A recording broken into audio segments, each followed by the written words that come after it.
আজ বিদ্যাসাগরের 204তম জন্মশতবার্ষিকী। তথ্য সংস্কৃতি দপ্তর আয়োজিত ড্রপ গেটের মূল অনুষ্ঠানে সামিল পুর নিগমের মেয়র সহ বিভিন্ন জনেরা।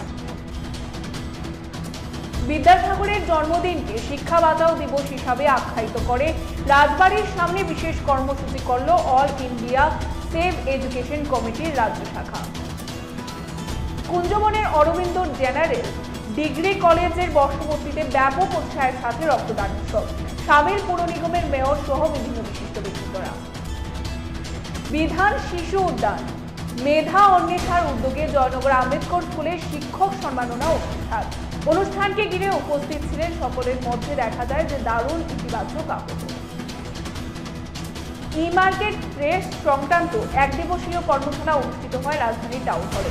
সংশ্লিষ্ট কর্মশালার উদ্বোধন করে অনলাইন পরিষেবার বিভিন্ন বিষয় তুলে ধরলেন অর্থমন্ত্রী প্রণজিৎ সিংহ রায়। 10,330 পুরোপুরি ক্লোজ চ্যাপ্টার জানিয়ে দিল ত্রিপুরা হাইকোর্টের ফুল বেঞ্চ।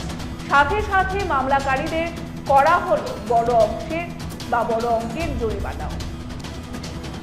সরকারি শিক্ষা বাঁচাও এই স্লোগানে পথে নামলো বামপন্থী ছাত্র সংগঠন এসএফআই। শিক্ষার বাণিজ্যিকীকরণ রুখতে সম্মিলিতভাবে আন্দোলন করতে হবে বলে দাবি রয়েছে সন্দীপন দেবের। বিদ্যাজ্যোতি স্কুলগুলোর ফি বৃদ্ধির প্রতিবাদে রাজধানীর ড্রপগেট এলাকায় সম্মিলিতভাবে প্রতিবাদে সামিল একাধিক স্কুলের ছাত্রছাত্রীরা। দাবি উঠছে অনতিবিলম্বে বর্ধিত ফি নিয়ে ভাবুক সরকার। ত্রিপুরা ক্ষেতমজুর ইউনিয়নের আহ্বানে আগরতলাতে রাজ্যভিত্তিক গণ অবস্থান। শ্রমিক কৃষক থেকে শুরু করে সমস্ত অংশের স্বার্থে আন্দোলন তেজি করার আহ্বান। গান্ধী জয়ন্তী উপলক্ষে সোনামুড়া নগর পঞ্চায়েত এবং মহকুমা প্রশাসনের উদ্যোগে স্বাস্থ্য শিবির এবং প্রধানমন্ত্রীর লোন শিবির অনুষ্ঠিত হয় সোনামুড়া টাউন হলে।